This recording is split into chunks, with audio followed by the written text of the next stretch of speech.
Hello my beautiful people, welcome back to my channel. I hope you all are doing extremely well. So as I informed you yesterday कि हम लोग आज की class में day 15 की class which is the final day of our English speaking course हम लोग पुरानी चीजें रिवाइज करेंगे और आज हम लोग नई चीज पढ़ेंगे, दैट इज ट्रांसलेशन। जो भी चीजें मैंने आपको पढ़ाई है उसके मैं हिंदी में सेंटेंस बनाऊंगी, फिर इंग्लिश में बनाऊंगी, ताकि आपको समझ में आए कि जो चीजें मैंने आपको समझाई है, बताई है, उस चीज से कैसे आप अपनी डेली लाइफ में, डेली सेंटेंसेस में या फिर कुछ भी बोलते समय किस तरह आप उसका यूज कर सकते हैं। जैसा कि मैंने आपको पहले भी बताया था कि इंग्लिश बोलने से पहले, फ्लुएंटली बोलने से पहले वो समझना बहुत ज्यादा जरूरी है ना। अगर आपको खाना बनाना है उससे पहले आपको खाना बनाना सीखना पड़ेगा, आपको पहले देखना पड़ेगा, पहले आपको समझना पड़ेगा खाना बनता कैसे है, उसके बाद आप जाके खाना बनाने वाला प्रोसेस कंटिन्यू कर पाओगे। ओके, अगर आपको याद होगा तो पहली क्लास में मैंने एक चीज बोली थी कि हम लोग एक बीज बोने जा रहे हैं, ठीक है। अब वो बीज बो के हमने उसको सींचा, उसमें खाद डाली, उसमें पानी डाला, उसको सनलाइट प्रोवाइड की, उसको एयर प्रोवाइड की, सब कुछ प्रोवाइड किया एंड फाइनली वो एक बड़ा पेड़ बन चुका है। Okay, so without any further ado let's get started and revise what we have studied in these past 14 days. Okay, starting off with day 1। Day 1 में हम लोग ने पढ़ा था अल्फाबेट्स के बारे में और दो टाइप के अल्फाबेट्स के बारे में, जो कि होते हैं कॉन्सोनेंट्स एंड वोवेल्स। डे 2 में हमने पढ़ा था आर्टिकल्स के बारे में एंड डिक्शनरी ऑर्डर के बारे में। ओके, आर्टिकल्स हमारे 3 टाइप के होते हैं, ए एंड द। डे 3 में हमने पढ़ा था सिंगुलर एंड प्लूरल एंड ये भी पढ़ा था कि हम लोग सिंगुलर से प्लूरल में एक वर्ड को कैसे चेंज कर सकते हैं। ओके, डे 4 पे आते हैं। डे 4 में हमने पढ़ा था name of vegetables in Hindi and in English. Okay, coming to day number 5. Day number 5 हम लोगों ने जेंडर पढ़ा था। हम लोगों ने ये भी देखा था कि जेंडर हमारे 4 टाइप्स के होते हैं, that were masculine, feminine, common and neuter gender. Day 6 में हम लोगों ने पढ़ा था हमारी WH family, that is the interrogative words, that was who, whom, whose, what, which, where, when, why and how. Okay, so moving on to the next day, day 7। Day 7 में हमने पढ़ा था name of dry fruits in Hindi and in English. Day 8 पे आते हैं। Day 8 में हम लोगों ने पढ़ा था punctuation marks, that were question mark, comma, full stop, colon, semicolon, hyphen, dash and slash. उसके बाद हम लोग जंप करते हैं हमारे नेक्स्ट डे पे, that is day number 9। Day number 9 में हमने पढ़ा था I, he, she, it, they and we के बारे में। डे नंबर 10 में हम लोगों ने पढ़ा था pronunciation from A to Z, कि ए टू जेड के जो भी लेटर्स हैं, जो अल्फाबेट्स हैं, उनको हम प्रोनाउंस कैसे करते हैं। ओके, उसका हिंदी ट्रांसलेशन देखे थे। डे नंबर 11 में हमने पढ़ा था द पीपल और the helpers around us, English में एंड हिंदी में। ओके, डे 12 पे आते हैं। डे 12 में हमने पढ़ा था एफिक्सेस, दैट इज 2 टाइप के, प्रीफिक्सेस एंड सफिक्सेस। डे 13 में हमने पढ़ा था this, that, those and these के बारे में। आगे बढ़ते हैं, देखते हैं डे 14 में क्या पढ़ा था। डे 14 में हम लोगों ने पढ़ा था is, are, am, was and were के बारे में।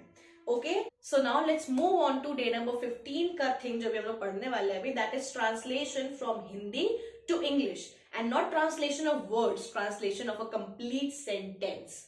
Okay, and I will be telling you कि हम लोगों ने जो पढ़ा है वो सेंटेंस में कहां कहां कैसे कैसे आया है। ओके, सो मैंने यहाँ बोर्ड पे 6 सेंटेंसेस लिखे हैं हिंदी में। ओके, अब इन सेंटेंसेस को मैं इंग्लिश में कन्वर्ट करूंगी और आपको बताऊंगी कि आपने जो डे 14 तक का जो पढ़ा है वो हमारा यहाँ कैसे काम आता है। Okay, so let's see the first sentence, that is मैं एक लड़का हूं। इसको चेंज करते हैं, इसका बनेगा आई एम अ बॉय। ठीक है, अब कैसे समझे, जैसे मैं होता है वो आई होता है, ठीक है। और आपको मैंने बताया था आई जहां पे भी लगेगा वहां हेल्पिंग वर्ब कौन सा लगेगा, एम लगेगा, इसलिए मैंने एम लगा दिया। यहाँ एक है तो यहाँ वन तो नहीं बोलेंगे ना, इसकी जगह हम लोग क्या यूज करेंगे, आर्टिकल्स, जो कि ए, एन और द थे। ए हमेशा यूज होता था एक चीज के साथ, तो फिर यहाँ पे एक लड़के की बात हुई तो हमने अ बोला, ठीक है, और लड़का मतलब बॉय और हूं, ठीक है। तो आपने देखा कि जो चीज हमने पढ़ी है वो कैसे हमारे काम आ रही है। Let's come on to the second one, that is मैं एक लड़की हूं, I am a girl। Similarly ऊपर जैसा। नेक्स्ट आते हैं हमारा थर्ड वाला, दैट इज वह खा रहा है, ठीक है, वह खा रहा है। अब यहाँ रहा है से हमको समझ में आता है कि ये किसी लड़के की बात हो रही है, ठीक है। मैंने आपको बताया था जब मैंने ही, शी, इट, दे पढ़ाया था कि जो वह होता है वो हमेशा ही और शी दोनों के साथ यूज किया जाता है, लेकिन आपको देखना पड़ेगा सेंटेंस में कि लड़के की बात हो रही है या फिर लड़की की बात। तो यहाँ पे रहा है मतलब लड़के की बात हो रही है, ठीक है। तो यहाँ पे ये जो वह है ये ही हो जाएगा, ही इज ईटिंग। अब एक और चीज आते हैं हेल्पिंग वर्ब वाले पे, इज, आर, एम, वॉज, वर। यहाँ मैंने इज लगाया क्योंकि यहाँ ही की बात हो रही है, एक ही है, ही के साथ हमेशा इज लगता है, ठीक है।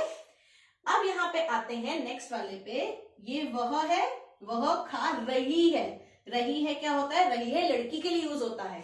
फिर आते हैं यहाँ पे, तो यहाँ पे ही की जगह शी इज ईटिंग, फिर इज लगता है शी के साथ, ओके।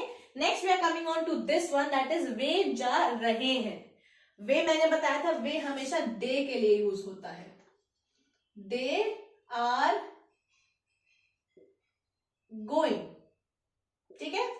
अब यहाँ आर क्यों लगा, आर इसलिए लगा क्योंकि दे है मतलब वे, एक से ज्यादा लोग हैं तो हमने यहाँ पे आर लगाया। यहाँ पे एक ही था, शी एक ही है तो हमने इज लगाया था, ठीक है।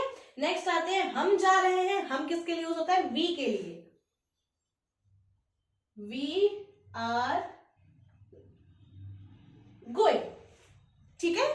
ये क्या हो गया, यहाँ पे हम लोग ने फिर आर लगाया है, क्यों, क्योंकि वी मतलब हम सब बहुत लोगों की बात हो रही है, इसलिए हमने यहाँ पे आर लगाया है।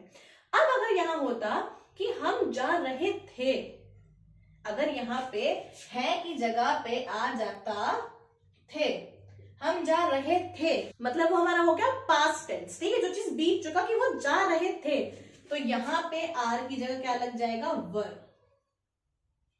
सिमिलरली इसमें भी अगर यहां पे होता थे तो होता दे वर गोइंग। अब वर क्यों लगाया है, क्योंकि एक से ज्यादा लोगों की बात हो रही है, ठीक है। अब यहां आते हैं, अगर यहाँ पे होता वह खा रही थी, कि वो लड़की जो है वो खा रही थी, भी खा नहीं रही है, तो यहाँ इज की जगह क्या लग जाता, वॉज। क्यों, क्योंकि हमारा जो वॉज होता है वो एक वचन के साथ यूज किया जाता है, शी एक वचन है। सिमिलरली ऊपर आते हैं, ही, अगर यहाँ था होता कि वह खा रहा था तो यहाँ आता ही वॉज ईटिंग, ठीक है।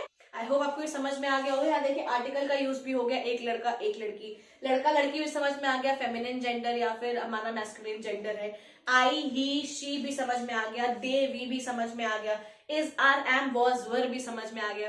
तो आपने देखा कि हमने इन्हीं सेंटेंस में, इन 6 सेंटेंस में कितनी मल्टीपल चीजें देख ली, कितनी मल्टीपल चीजें समझ ली, ठीक है। So here we are at the closing of our 15-day English speaking course. मैंने पहले भी कहा था, मैं फिर से कह रही हूँ कि आपको इंग्लिश बोलने से पहले इंग्लिश समझनी पड़ेगी। आपने ये सब चीजें समझ ली, अब आप जब अपनी डेली लाइफ में वो चीजें बोलेंगे तो वो चीज आपके लिए बहुत आसान हो जाएगी, बिकॉज आपको पता है कि अगर आई की बात हुई तो आई के साथ हमेशा एम ही लगता है, ठीक है। अगर पता है कि ही की बात हो रही है तो ही के साथ इज लगता है, और अगर आप दे की बात करो, दे के साथ आर या फिर वर लगता है। पास्ट में है तो वर लगेगा और प्रेजेंट में है तो आर लगेगा। ये सब चीजें आपको पता है, which will help you improve your English. क्योंकि मेनली मैंने देखा है कि लोग जो होते हैं ना वो इस पे कंफ्यूज होता है कि दे के साथ आर लगेगा कि इज लगेगा, वॉज लगेगा कि वर लगेगा, ठीक है। तो हम लोग देखेंगे कि अभी की बात हो रही है या बीते हुए कल की बात हो रही है, या एक इंसान की बात हो रही है या बहुत सारे इंसानों की बात हो रही है। एक वचन, बहुवचन, सिंगुलर, प्लूरल, हमारा masculine gender, feminine gender, is, are, am, was, were, I, she, he, it, they, we, ये सब हमारा बहुत ज्यादा काम आता है, ठीक है। आई होप आपने 15 डेज एंजॉय किए हो, समझ में आए हो। कोई भी कंफ्यूजन हो आप मुझसे बेझिझक पूछ सकते हैं जब भी आपका मन करे, okay. I will always be there to help you out. Drop your queries, your questions in the comment box, ताकि मैं उसको देखूं, उसका रिप्लाई करूं और आपकी प्रॉब्लम सॉल्व करने की पूरी कोशिश कर पाऊं। एंड इफ अगर उसमें प्रॉब्लम सॉल्व नहीं होगी तो मैं एक पूरा वीडियो भी बना दूंगी just for the explanation that you people need, okay? So if you like this video, if you like this series of 15 days and you understood that, please subscribe to my channel. Don't forget to hit that bell icon and don't forget to give it a thumbs up, and please share with people who are interested in learning English, जो interested है English समझने में, पढ़ने में, जो नहीं समझ पाते हैं किसी भी कारणवश या बिजी हैं, एक वीडियो सुनने में उनको समझने में ज्यादा टाइम नहीं लगता है, सो उनके साथ शेयर करें जिनको इनकी बहुत ज्यादा जरूरत है, okay. And do let me know if you have any queries, any solution, any problems, anything. So I'll be back with a fresh and a very new video which will be helpful for all of you. Okay, see you soon. Bye bye.